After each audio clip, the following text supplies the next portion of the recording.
झारखंड में विधानसभा चुनाव के बीच केंद्रीय एजेंसियां भी काफी सक्रिय दिखाई दे रही हैं। एक के बाद एक जेएमएम नेताओं के घर पर छापेमारी की जा रही है। विपक्ष हमलावर है।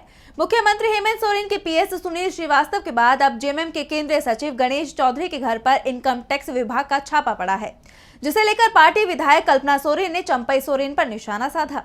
तो क्या है पूरा मामला, जानने के लिए देखिए खास रिपोर्ट। झारखंड में केंद्रीय एजेंसियों की कार्रवाई को लेकर सियासत गरमाई हुई है। बीते दिन जेएमएम के केंद्रीय सचिव गणेश चौधरी के घर पर इनकम टैक्स विभाग की छापेमारी को लेकर चर्चा तेज है।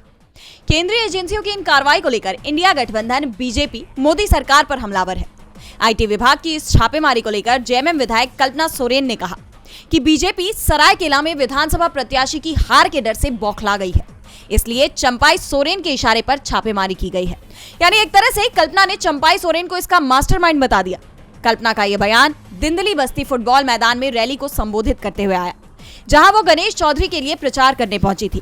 इस दौरान उन्होंने दावा किया कि ईडी और सीबीआई के जरिए हमारे मुख्यमंत्री को डराने की कोशिश की जा रही है, इसलिए अब हमारे नेताओं के घर भी छापे पड़ रहे हैं। बिना किसी नोटिस के चंपई सोरेन और बीजेपी के शीर्ष नेतृत्व के इशारे पर चौधरी पर कार्रवाई की गई, लेकिन इससे कोई फर्क नहीं पड़ने वाला, बल्कि इससे जनता का विश्वास बढ़ेगा। इसके साथ ही जेएमएम विधायक ने आरोप लगाया कि चंपई सोरेन का बेटा पैसा बांट रहा है, जिसका वीडियो भी वायरल हुआ। एक तरह से कल्पना सोरेन का आरोप है कि बीजेपी नेताओं के खिलाफ कोई कार्रवाई नहीं हो रही है, लेकिन विरोधी दलों के नेताओं के खिलाफ केंद्रीय एजेंसियां एक्टिव हैं। जेएमएम नेताओं का भी कहना है कि जिस तरह से गणेश चौधरी के घर पर इनकम टैक्स का छापा पड़ा है, इससे साफ जाहिर है कि बीजेपी के लोग घबरा चुके हैं। विधानसभा नामांकन के बाद जो 3 रैलियां हुई हैं, उनमें उमड़े जन सैलाब को देखकर बीजेपी घबरा गई है और जीत हासिल करने के लिए साम दाम दंड भेद का इस्तेमाल करने लगी है। बता दें कि इससे पहले मुख्यमंत्री हेमंत सोरेन के पीएस सुनील श्रीवास्तव के घर भी आईटी की रेड पड़ी थी, जिसे लेकर भी सवाल उठे थे।